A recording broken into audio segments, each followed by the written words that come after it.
Bueno, muchas gracias, profesor y compañeros. Tengan todos muy buenos días. Em, el artículo del cual les voy a hablar hoy se titula Infecciones del tracto urinario durante el embarazo en una población rural de Bangladesh, un estudio de prevalencia poblacional, factores de riesgo, etiología y resistencia antibiótica. Entonces, vamos a hablar un poco sobre los autores. Una de las autoras es la docente En Lee, pertenece al Departamento de Medicina Pediátrica del recién nacido del Hospital de Brigham and Women's Hospital. También es docente ocasional en la Universidad de Harvard. Tenemos a los doctores también que pertenecen al Departamento de Salud Internacional de la Escuela de Salud Pública de Johns Hopkins y otro autor que pertenece también al Departamento de Microbiología e Inmunología de la Universidad de Mississippi. Este artículo fue publicado en el año 2020 en la revista BMC de embarazo y parto. Tiene un factor de impacto de 3.082. Y para contextualizar, Bangladesh es un país que está ubicado al sur de Asia. Lo vemos aquí. Está rodeado en su mayoría por la India y es el octavo país más poblado del mundo. Eh, Realmente por ser un país en vía de desarrollo, tiene grandes retos en cuanto a garantizar la seguridad alimentaria, la educación a su población, empleo digno. El sistema de salud también debe fortalecerse en este país. Y el estudio del cual vamos a hablar se ubica o se desarrolla en la provincia de Sylhet, que está ubicada en Bangladesh, al noroeste de este país. Y bueno, una de las características es que su economía se basa básicamente en la agricultura, en el cultivo de caña, en el cultivo de té, la producción de fertilizantes y gas propano. Entonces, básicamente, la agricultura es el fuerte en esta población. Bueno, eh, para ver algunos términos, para comprender un poco más el estudio, entonces tenemos una clasificación de las infecciones de vías urinarias. Entonces, la clasificación se hace por medio de los resultados del cultivo de orina y si la paciente presenta o no presenta síntomas. Los autores mencionan un crecimiento de alta carga, es decir, que crezcan más de 100.000 unidades formadoras de colonias de un microorganismo por mililitro de orina, lo llaman crecimiento de alta carga. Y si crecen de 10.000 a 100.000 unidades formadoras de colonias de un solo uropatógeno, lo llaman crecimiento intermedio. Al crecimiento de alta carga y crecimiento intermedio se menciona que es un, un urocultivo positivo. Ahora, para saber qué tipo de infección es, qué clasificación tiene, entonces nos dicen, bueno, si la gestante tiene un crecimiento de alta carga, pero no tiene ningún tipo de síntomas, es una bacteriuria sintomática. Si la paciente tiene un crecimiento de alta carga o intermedio con síntomas sistémicos, es decir, con fiebre, escalofríos, dolor en el costado, dolor en la espalda, es una pielonefritis, es decir, que la infección ascendió. Y si tiene un orocultivo, crecimiento de alta carga o intermedio con síntomas localizados, ¿sí? Entonces, disuria, hematuria, urgencia para orinar, dolor suprapúbico, tenemos una cistitis. También los autores nos aclaran el término de contaminación, que nos hablan de un crecimiento bacteriano de más de un microorganismo o crecimiento de una bacteria o un microorganismo que no sea uropatógeno. Bueno, entonces más adelante vamos a hablar del tratamiento y para que tengamos en cuenta el tratamiento a las gestantes con urocultivo positivo se les administró a las gestantes con crecimiento de alta carga y crecimiento intermedio. Bueno, acá un poco de antecedentes. Entonces, la infección del tracto urinario es un factor importante y también poco enfatizado en cuanto a la morbilidad materna y resultados adversos del embarazo. Entonces, eh, las infecciones de vías urinarias están asociadas al parto prematuro y el bajo peso al nacer. Los eh, autores señalan en algunos estudios que se ha encontrado que la bacteriuria sintomática tiene una posibilidad, aumenta la posibilidad de parto prematuro en 2.2 veces más, 2 veces el riesgo. Y el bajo peso al nacer también aumenta la posibilidad en 1.54 veces. En estudios históricos también nos mencionan que las mujeres con pielonefritis tuvieron un parto prematuro aproximadamente en el 30 al 50% de los casos. Y en los países de ingresos medianos bajos, como lo es Bangladesh, la capacidad de detección y tratamiento de las infecciones urinarias es limitada, porque realizar un urocultivo y realizar un antibiograma, pues realmente el sistema de salud no lo costea, podríamos decir.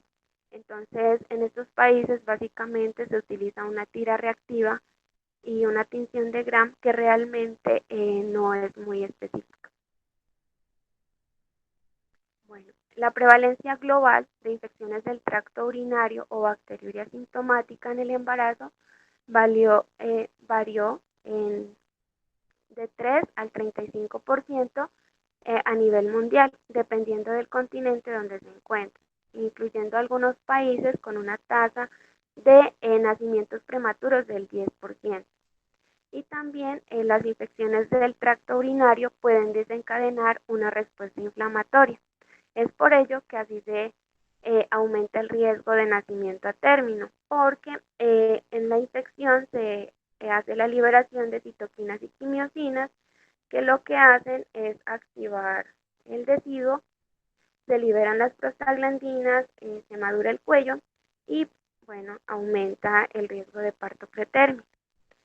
Y las mujeres tienen mayor riesgo de infección urinaria que los hombres debido a que la uretra es mucho más corta y en el estado de gestación el feto va a comprimir la vejiga, lo que hace que el vaciamiento muchas veces no se haga completo y también hay una dilatación de uréteres y de pelvis renal que favorece el crecimiento de las bacterias. En cuanto ya al estudio, a la metodología del estudio, este está anidado en un estudio más grande, ¿sí? En el cual se tiene en el estudio grande 24 conglomerados en los que se busca evaluar la intervención y el tratamiento de infecciones de vías urinarias y también de infecciones vaginales. El estudio del que vamos a hablar, del que estamos hablando, solamente nos va a presentar los resultados de los cultivos y los análisis de las infecciones de vías urinarias. El estudio se realizó entre el 2 de enero de 2012 y el 28 de julio de 2015 en dos subdistritos de Silet, que es el distrito donde se realizó el estudio grande, podríamos decir. La detección de infecciones del tracto urinario durante el embarazo por urocultivo no es un procedimiento estándar en Bangladesh. Acá tenemos la definición de conglomerado para el estudio. Entonces, los investigadores asignaron un área por trabajador sanitario, es decir, esta persona se encargó de realizar la recolección de las muestras, de brindar educación y bueno, de hacer el seguimiento mensual a las gestantes. Entonces, el área más o menos comprende una población de 4.000 personas en las que se encuentran aproximadamente 120 embarazadas anuales. Este sería un conglomerado. Para el estudio grande al que pertenece el estudio que estamos hablando, inicialmente tuvo 24 conglomerados. Sin embargo, el presente estudio eligió 12 conglomerados al azar, que fueron los que recibieron la intervención y a los que se realizó exámenes para detectar las infecciones de vías urinarias y flora normal. Entonces, se recolectaron finalmente 4.242 muestras de gestantes. Las gestantes debían estar en menos de 20 semanas de gestación. Se le realizó cultivo y pruebas de sensibilidad a los antibióticos. Se excluyó a las gestantes que no recordaban o no tenían muy clara la fecha de última menstruación, o que su fecha de última menstruación fuera mayor a 20 semanas. También que tuvieran antecedentes irregulares por inyectables o antecedentes de enfermedades crónicas. Entonces ellas eran excluidas. Bueno, para el análisis de los datos tenemos que se usó estadísticos descriptivos simples, análisis de factores de riesgo que para las infecciones urinarias que requirieron tratamiento antibiótico. También se realizó las comparaciones de las proporciones entre grupos mediante el estadístico chi cuadrado, y se determinó los factores de riesgo con un valor de P menor a 0.05 en el análisis bivariado, que estos fueron incluidos en un análisis multivariado para calcular el OR ajustado mediante regresión logística.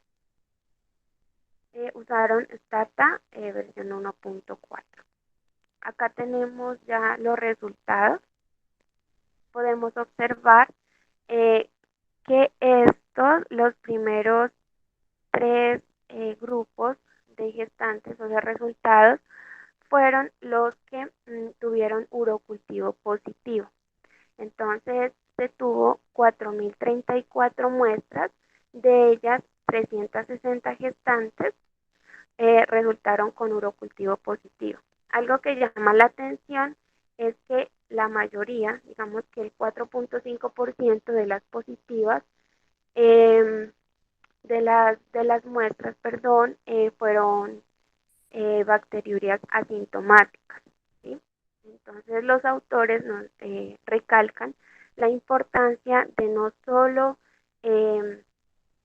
enfocar el tratamiento a las gestantes con síntomas, sino que al tratar las bacterias asintomáticas se va a abarcar y se va a prevenir el gran número de complicaciones, ¿sí? Este fue la primera muestra. Ellos, posterior a la administración del tratamiento, 7 días después, volvieron a tomar una muestra que lo llamaron el test de cura, para corroborar cuántas pacientes pues definitivamente habían superado la infección. Aquí observamos que de las 360 que recibieron que fue positivo el urocultivo, 276 digamos que siguieron el tratamiento y lo terminaron. De esas 276, 56 gestantes continuaron siendo positivas. Entonces, continuamos resaltando que la bacteriuria asintomática ocupó el 13% de estas gestantes. A estas gestantes posteriormente se les administró nuevamente el antibiótico, pero ya con criterios del resultado del antibiograma, ¿sí?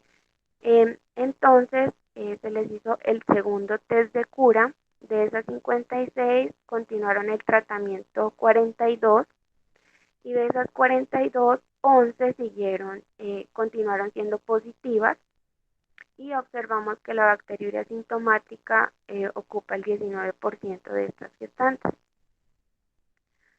Ya las pacientes que resultaron siendo positivas, ya sea en la primera, segunda o tercera etapa, los investigadores también la remitieron hacia el hospital, ¿no? Pero se les administró el antibiótico. Inicialmente ellos, por protocolo, administraron acá al primer grupo de positivas cefixima, pero al ver la sensibilidad de algunas bacterias, que era realmente muy bajita, entonces cambiaron a nitrofurantoína y continuaron administrando. Finalmente, se establece que la prevalencia de infecciones del tracto urinario en esta población fue de 8.9% y se tuvo una tasa global de contaminación de las muestras de 4.9%.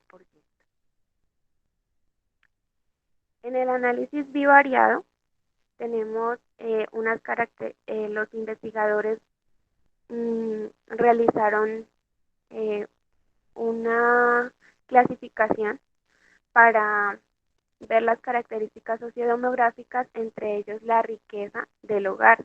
Entonces, teniendo en cuenta como las pertenencias y la capacidad del hogar, ellos clasificaron la riqueza en baja, media y alta.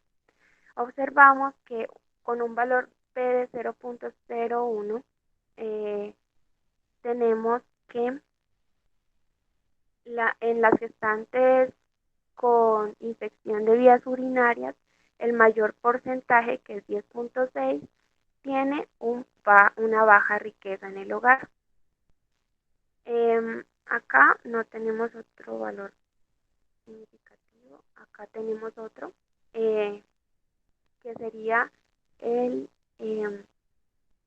determinan la desnutrición materna mediante el perímetro braquial.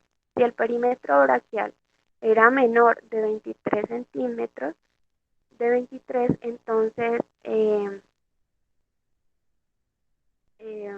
se determinaba que sí era desnutrición materna. Si observamos en las gestantes con urocultivo positivo, el mayor porcentaje se ubica con las mujeres con desnutrición o bajo peso. Y también acá tenemos la educación de la madre y la educación del esposo, del padre, y observamos que en las gestantes con urocultivo positivo, la no educación tiene mayor porcentaje, tanto la educación de la madre como la educación del padre.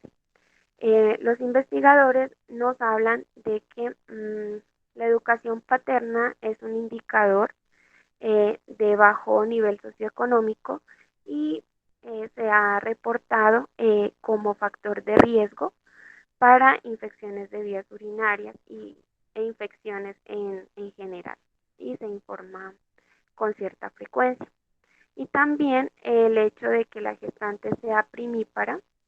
Si observamos en las gestantes positivas, el mayor porcentaje está en las gestantes primíparas.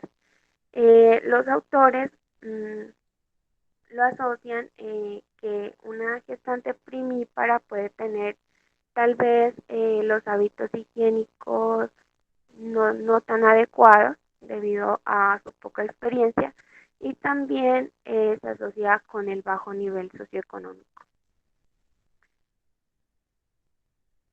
Acá ya tenemos el análisis multivariado, en el cual ya la riqueza del hogar y la educación materna perdieron significancia y continuaron siendo significativos el perímetro braquial, y nos dice que el tener desnutrición materna aumenta el riesgo en 1.29 veces de padecer la infección de vías urinarias con respecto a las gestantes que no tienen desnutrición.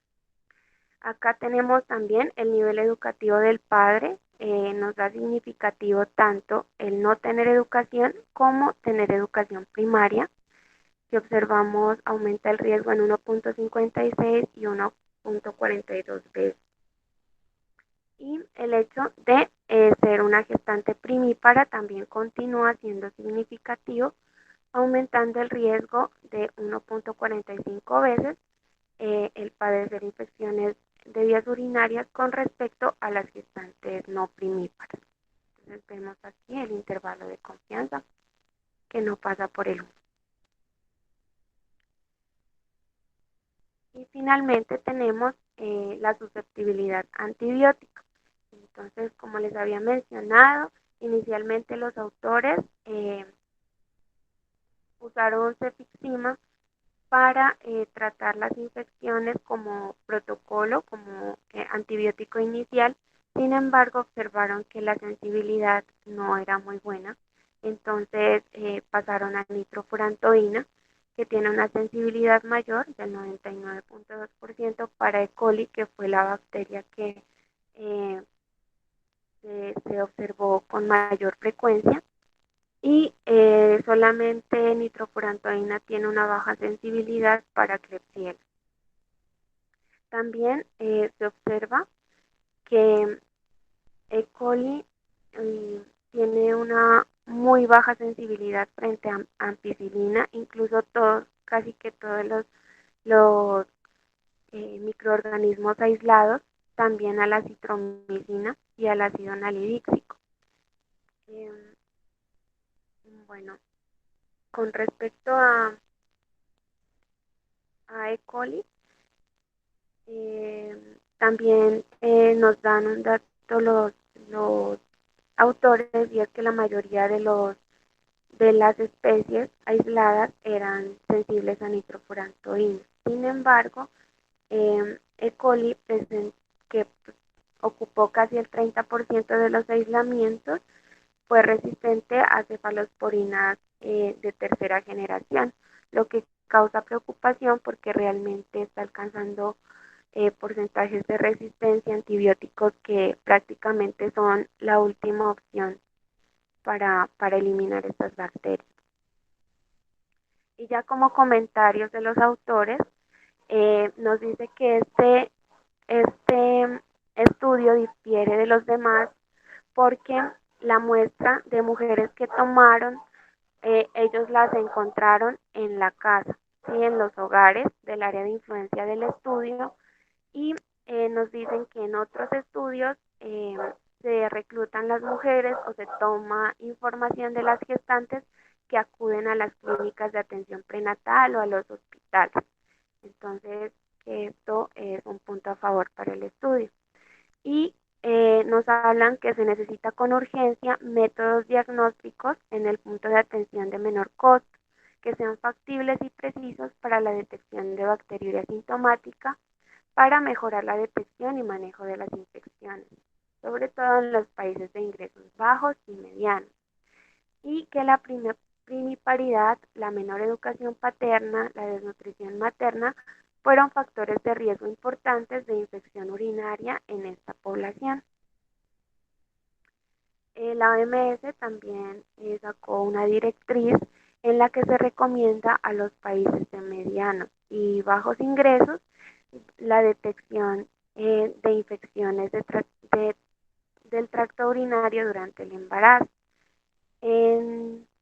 Nos dan una conclusión también que en esa zona donde se realizó el estudio se estima que 1 de cada 11 mujeres embarazadas de la población en general tuvo una infección urinaria que requirió tratamiento con antibióticos, y que la mayoría de mujeres con bacteriuria no presentaban síntomas.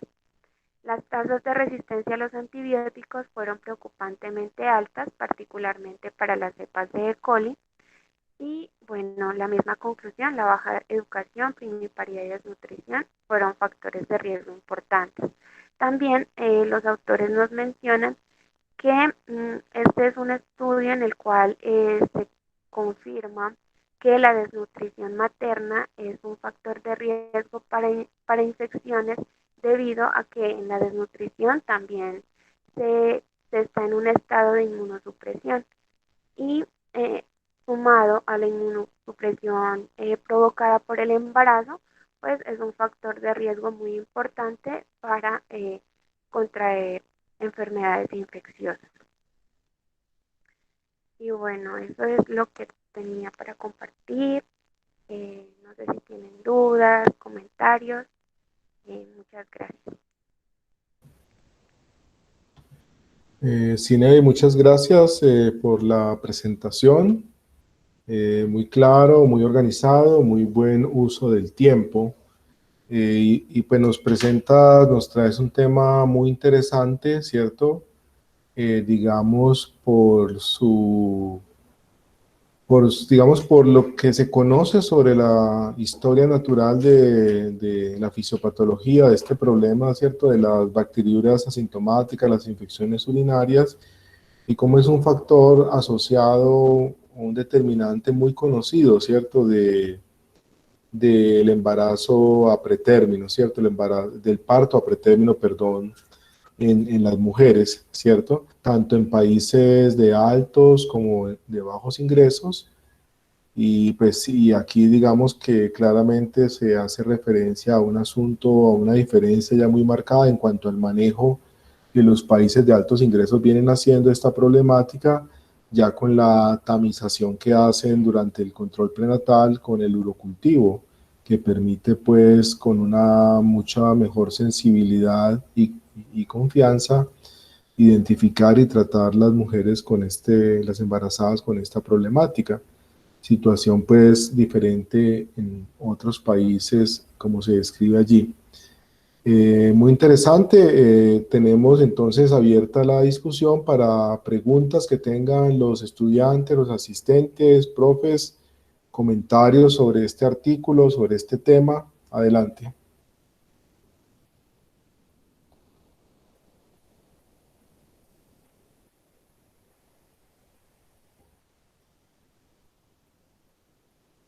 Profe Isabel, ¿tú quisieras como comentar algo, agregar algo a la presentación que se había hecho? Gracias, Carlos. Bueno, quería saber si Cine ya ha trabajado el tema de sesgos en los cursos, ya los estudiantes han trabajado ese tema, que quisiera como hacerle una pregunta al respecto. Profe, sí, Ay, no escuché. Cine, adelante. profe, sí, sí, hemos trabajado Ah, ok, listo. algunas Entonces, cosas. lo que ellos hicieron de ir a la comunidad a, a seleccionar, no, a reclutar pues como las pacientes, en vez de hacer casos hospitalarios o de hacerlo en los hospitales, eso ¿en qué nos ayuda? ¿Qué sesgo estaría previniendo esa acción de los investigadores al reclutar de esa forma?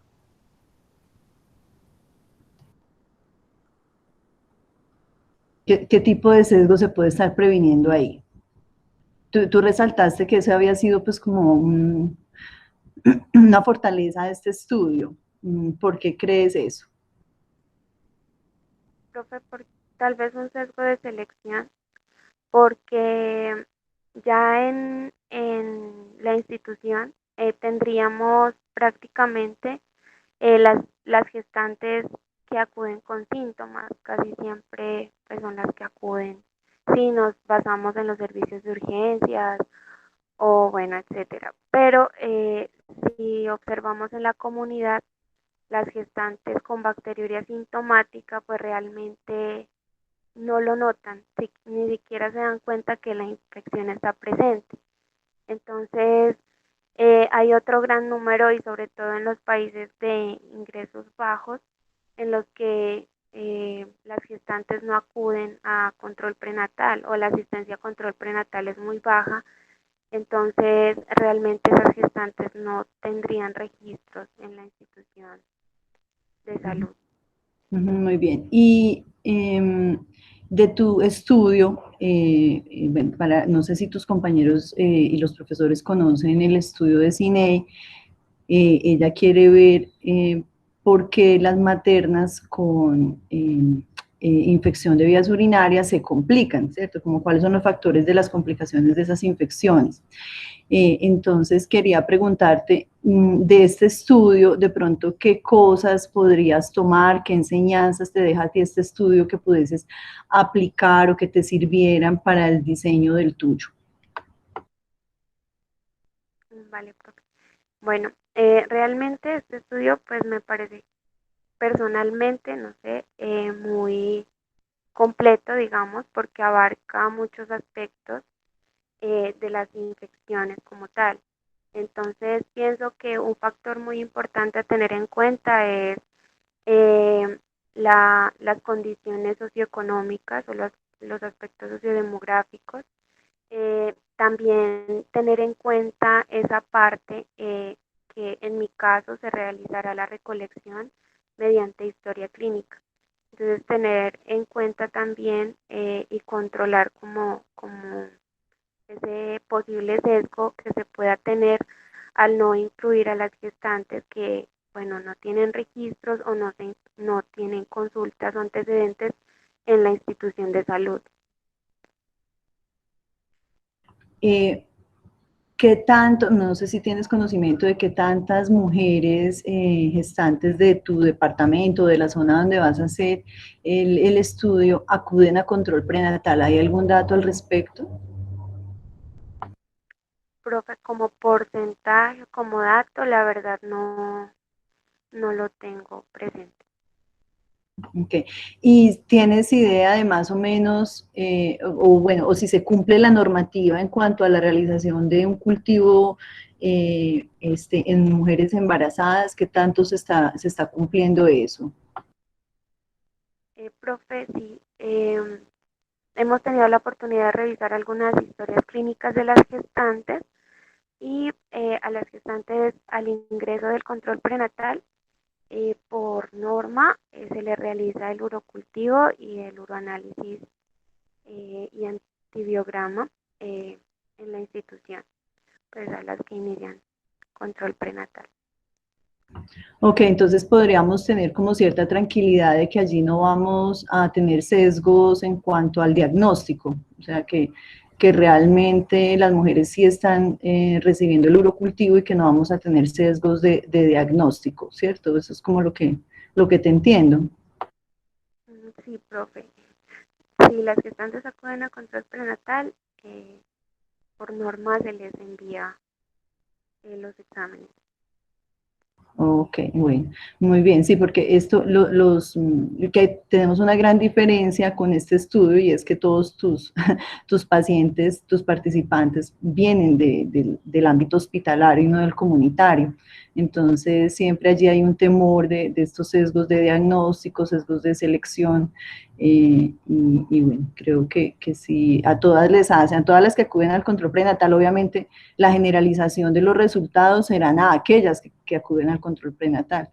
Entonces, bueno, si hay algo más que quieras agregar con relación a enseñanzas de este artículo a tu estudio, y si no, pues hasta aquí estaría mi intervención. Muchas gracias, y creo que fue muy clara tu presentación. Gracias, profe. Carlos, pido la palabra. Profe Isabel, muchas gracias por la intervención, por las preguntas. A mí me parece muy importante lo que la profe Isabel ha hecho y es una práctica académica muy común, ¿cierto? En muchas universidades, y es que realmente uno como tutor, como director del estudiante, es el que más lo tiene que examinar y más lo tiene que retar, ¿cierto? A que revise su estudio, los supuestos y todo lo que implica la investigación que está haciendo. Profe Elkin, adelante. Bueno, primero felicitar a Ciney, la presentación fue muy clara, muy didáctica y nos permite pues entonces comentar con facilidad cosas como esta. Yo voy a hacer comentarios sobre 4 cositas que me parecen como importantes. Una, se habla primero de que el problema de infecciones urinarias podría tener una repercusión en consecuencias relacionadas con el proceso final del alumbramiento, del nacimiento del bebé, y se habla de riesgos para un bajo peso al nacer o para embarazos que se interrumpen anticipadamente, pues que conducen a una prematurez, y hasta eventualmente se habla de mortinatos en otras ocasiones, pero por ahora no hemos visto aquí ningún referente de la magnitud de ese efecto. Solo se dice que sí se puede presentar, pero no vemos, y sería bueno conocer cuál es la magnitud de ese posible efecto, porque al fin y al cabo, de mujeres en países en vía de desarrollo, pues nacen hijos con bajo peso al nacer, casi como un fenómeno obvio de una mamá que por sí misma tiene algunas deficiencias nutricionales. El segundo punto es pensar si el perímetro del brazo es un indicador muy válido del estado nutricional de una mamá. Decir que menos de 23 centímetros de perímetro del brazo ya podría ser considerado un indicador de, digamos, de poco de subnutrición o desnutrición en la mamá, pues parece un poquito crítico, pues porque los tamaños corporales y el asunto de la composición corporal relacionado con lo que hay dentro de ese brazo, si es grasa, si es músculo, y ese valor tan, dijéramos, cortante de 23 centímetros podría ser, dijéramos, difícil de aplicar a todas las variantes etnológicas o a todas las variantes de tipos de cuerpo de las mujeres para decir que ese sea el punto de corte. Entonces, es un factor también que habría que discutir con un poquito más de profundidad. El tercero es relacionado con si se deberían tratar las bacteriurias asintomáticas. Eso es un punto que me parece muy discutible también, porque lo que son fosas nasales, cavidad oral y los orificios, dijéramos, en vía geniturinaria y todo, por estar tan cerquita del medio ambiente externo, es muy frecuente que hayan, dijéramos, coexistencia con bacterias que están allí, dijéramos, viviendo pacíficamente en compañía del huésped. Entonces, ese tipo de convivencias pacíficas, a veces hasta simbióticas, como se ve en la vía digestiva, que algunas bacterias contribuyen al huésped, a su salud, a su bienestar, y dijéramos, estando ahí, no hacen daño, y si no estuvieran, podrían ser facilitadores de que otras infecciones más graves, de otros patógenos más, dijéramos, audaces y más peligrosos estén allí presentes. Entonces, tratar la bacteriura asintomática, que de aquí de hecho se ve como el fenómeno más frecuente entre esos casos que se vieron de infección urinaria, pues parecería muy discutible, porque pudiera hacerse, dijéramos, un trastorno, dijéramos, en esa especie de equilibrio ecológico que hay a nivel microbiológico de microorganismos en esos puntos limítrofes entre vías urinarias y medio ambiente externo, como ocurre también en fosas nasales, cavidad oral y también en la vía rectal. Y el último comentario es también, dijéramos, pensar si utilizar antibióticos en una mujer embarazada, como la cefixima o la nitrofurantoína, realmente produce un factor más beneficioso que dañino. Toda sustancia química, especialmente los antibióticos, entrañan un riesgo importante para la salud de la persona que los consume, en este caso para la mamá, y especialmente algunos de estos antibióticos tienen riesgos incluso de alterar y dañar la función renal, lo que implicaría, pues, como dice, un efecto adverso. Y para no hablar del efecto que pudieran tener a nivel del bebé, que siempre es un riesgo grande introducir sustancias químicas extrañas al cuerpo cuando se está gestando, por los peligros de un efecto teratogénico, o sea, una alteración de ese proceso de maduración y desarrollo del bebé dentro de la mamá. Así que aquí hay elementos para estudiar con mucho cuidado. Por ejemplo, el asunto de insistir incluso en tratar cuando no desaparecen la presencia de las bacterias, y caer no solo pues entonces en un tratamiento, sino en 2 tratamientos o hasta 3, pues a mí me parece que sería una cosa que éticamente y técnicamente y clínicamente habría que considerar con cuidado. Entonces, hay unos elementos dentro de este estudio que convendría tratar en profundidad, pero de todos los que más me preocupa es introducir antibióticos en procesos que probablemente sean, dijéramos, naturales y que no sean riesgosos, y que en cambio al introducir antibióticos podríamos generar un riesgo adverso para la salud de la mamá o eventualmente para efectos teratogénicos en el bebé. Quedan entonces esas cosas por considerar. Gracias. Gracias, profe Elkin. Sinei, ¿tienes algún comentario sobre lo que el profe Elkin ha dicho? Sí, profe. Profe Elkin, de verdad, muchas gracias por el comentario, muy interesante. En cuanto a el desenlace, los autores mencionan que tal vez en otra parte de su estudio, del estudio macro, tal vez se pueda mencionar esa parte de desenlaces que también está dentro de los objetivos del estudio. Pero en este sí, realmente solamente ellos se dedicaron a describir como las infecciones de vías urinarias, su prevalencia y la etiología. Sí hubiese sido interesante que se hubiese también mencionado esa parte. En cuanto al perímetro braquial, sí, es verdad, es muy limitado el dato, tal vez el partir, digamos, en menor a 23 sea con desnutrición o bajo peso y las que no, entonces serían bien nutridas. Tal vez el índice de masa corporal o una medición un poco más individualizada podría arrojar resultados más precisos. Y en cuanto al si se debe o no tratar la bacteriuria sintomática, realmente en la revisión de literatura que se ha hecho para el estudio, hay varios artículos en los cuales están como en esta discusión, digamos, en que si se debe tratar o no. De los que he revisado, hay algunos, hay un metaanálisis que asocia incluso la bacteriuria sintomática con la preeclampsia.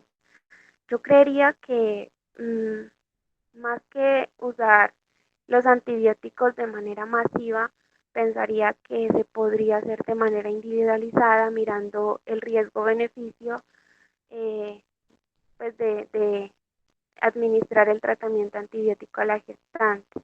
Ver, bueno, si la gestante tal vez no presenta un riesgo, no tiene como una tendencia a una complicación y presenta una infección, una bacteriuria asintomática, probablemente el embarazo podría continuar con sus bacterias, digamos, de manera simbiótica, ¿no? Pero tal vez gestantes con factores de riesgo que se acumulan, tal vez sobrepeso, tal vez antecedentes de hipertensión crónica o tal vez antecedentes de partos prematuros anteriores o bueno, podría considerarse, no sé, el tratamiento. Muy bien, Sinei, me gustan mucho tus respuestas. Sí, muy bien, Sinei. Yo quería, antes de darle la palabra a Mariana, hacer dos comentarios.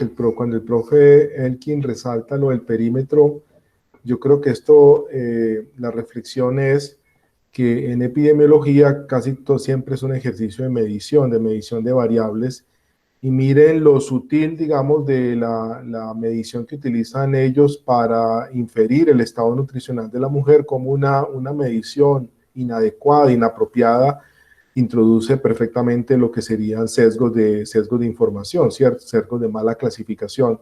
Entonces es muy importante este ejercicio y a veces está tan implícito en los estudios que no lo percibimos, que cada variable es un ejercicio independiente de medición, y si utilizamos la definición o el instrumento de medición inadecuado, pues vamos a hacer una medición inadecuada y a inferir inadecuadamente sobre exposiciones, y de ahí para adelante todo el análisis que llega con esos datos va a estar afectado por eso, ¿cierto?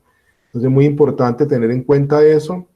Y como para la discusión sobre bacteriuria sintomática, sería también, profe Elkin y compañeros, precisar como la distinción entre dos conceptos. El concepto de bacteriuria sintomática sería uno, y el otro el concepto de colonización, ¿cierto? Realmente cuando el profe Elkin hace referencia a fosas nasales y tracto gastrointestinal, estamos hablando del concepto de colonización, que son microorganismos que ya viven allí, hacen parte de lo que se ha llamado la biota o la flora la fauna pues, de ese entorno, pero realmente habría que mirar si a nivel del tracto urinario eso aplica o no, yo no lo sé, pero habría que mirar si realmente podemos hablar de que hay una colonización de bacterias en el tracto urinario, en el cual sí aplicaría lo que el profe Elkin está diciendo. Entonces sería como para contribuir a esa discusión, yo sugeriría como mirarlo desde ese punto de vista. Bueno, vamos a darle la palabra a Mariana, que levantó la mano hace un rato. Mariana, adelante.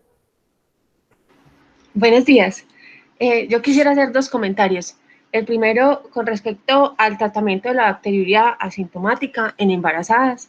Pues según toda la literatura que he leído y pues lo que he hecho en la práctica clínica, siempre las bacteriurias asintomáticas en las pacientes embarazadas se deben tratar. Y eso es principalmente justificado porque ya se han encontrado estudios en donde se evidencia no solamente que tratar sobre todo las bacteriurias asintomáticas disminuye el riesgo de parto pretérmico, de sepsis neonatal, de muerte perinatal, disminuye el riesgo de preeclampsia, e inclusive se ha visto que en las mujeres embarazadas, dada la fisiopatología y los cambios que existen en la vía urinaria, esas bacteriurias asintomáticas tienen un alto riesgo de progresión a pielonefritis, dado a que hay una dilatación de los uréteres, hay una hidronefrosis, hay una disminución de la contractibilidad a nivel de la vejiga y una menor, por así decirlo, de contracción del esfínter urinario. Entonces, con respecto a las bacterias asintomáticas, se hace tratamiento, sí se da, inclusive cuando se encuentra colonización por estreptococo betamolítico, el Agalactiae, también en pacientes en embarazo, también se les debe asignar tratamiento porque se ha asociado a sepsis neonatal. Entonces, en ese sentido, quisiera hacer como ese comentario y tengo pues una pregunta con respecto al artículo y es si los autores especificaron por qué solo incluyeron gestantes con menos de 20 semanas de gestación y con fecha de gestación o con fecha de última menstruación desconocida. Eso no ocasionaría que se estuvieran también excluyendo en embarazadas que también están en riesgo de presentar bacterias asintomáticas o infecciones de vías urinarias con sus desenlaces y se estaría ahí generando, por así decirlo, un sesgo de selección solamente mirando las participantes que tengan menos de 20 semanas de gestación. Hola, Mariana, muchas gracias. Bueno, los autores no especifican en el estudio el porqué de la selección de gestantes menores a 20 semanas. Yo podría asumir que es por el seguimiento, tal vez porque al ser un estudio de cohorte y tienen definido como el periodo, yo pienso que quieren abarcar como un periodo más largo de seguimiento a las gestantes. Podría ser por eso, pero realmente no, en el artículo no se menciona la razón por la cual las gestantes excluyen las que tengan más de 20 semanas.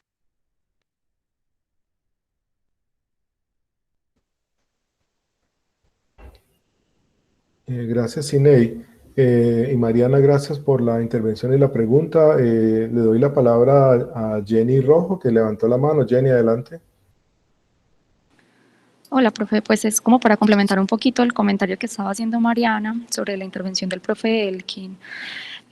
Realmente el tratamiento de las gestantes se realiza con medicamentos que son muy seguros desde el punto de vista riesgo-beneficio, ¿cierto? Entonces, la parte del riesgo ya la mencionó Mariana, que realmente sí se ha encontrado que hay un riesgo mayor de dejar esas bacteriurias e incluso las colonizaciones sin tratar. Pero entonces en la parte de la seguridad del tratamiento, es importante saber, pues una de las cosas que le preocupa, por ejemplo, el profe Elkin es el paso de estos medicamentos al bebé. Hay una cosa que se llama como dosis relativa qué cantidad de dosis de la que consume la mamá le va a pasar al bebé. Cuando son medicamentos que tienen una alta unión a proteínas plasmáticas de la madre, obviamente, y tienen una vida media corta, usualmente son medicamentos que tienen muy poco paso a placenta y muy poco paso incluso a la leche materna, pues en caso de que fuese lactancia, ¿cierto? En este caso, pues que es la nitrofurantoína, el medicamento de elección en esas pacientes, el paso a la leche o el paso a pues, la dosis relativa para el bebé es menos del 1% de lo que consumió la mamá. Eso quiere decir que realmente la cantidad de medicamento que le llega al bebé es muy baja y la posibilidad de tener efectos secundarios por esa dosis es muy bajita, porque tiene una unión a proteínas demasiado alta, es decir, se va a quedar prácticamente todo el medicamento en el plasma materno y se va a eliminar muy rápido porque la vida media es de 3 horas. Entonces la eliminación es muy, muy rápida. Eso pues brinda como una parte de seguridad, ¿cierto?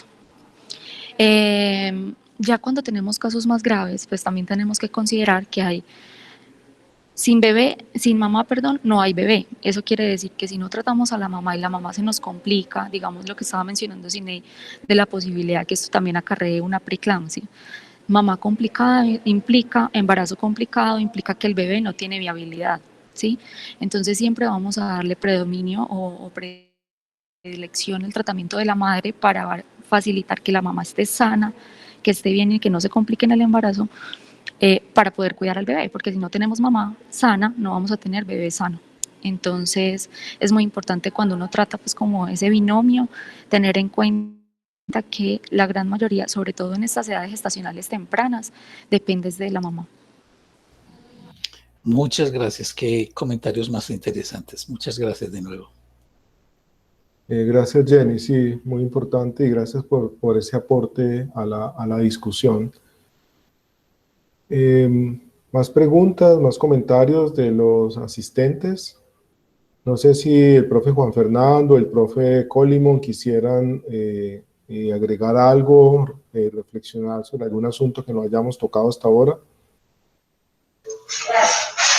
Profe, es para felicitar, sí, gracias, es para felicitar a Sidney por la presentación que ha sido muy interesante y la preocupación también de Isabel Cristina, que hizo unos aportes muy interesantes, y otras personas como Erkin, otros. Me gustó mucho esta presentación y aprendí bastante. Esta presentación de los problemas de infección urinaria que son muy, muy comunes en las personas en embarazo. Muchísimas gracias por el aprendizaje. Gracias, profe Carla.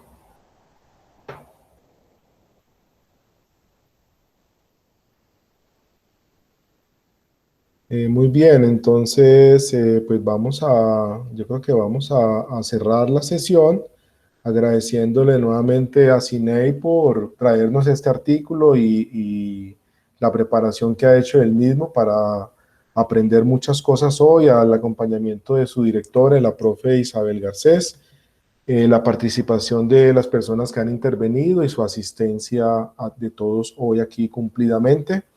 Nos vemos entonces nuevamente el próximo miércoles, que tendremos la presentación de la estudiante Liliana Gaviria de la cohorte 19 de epidemiología.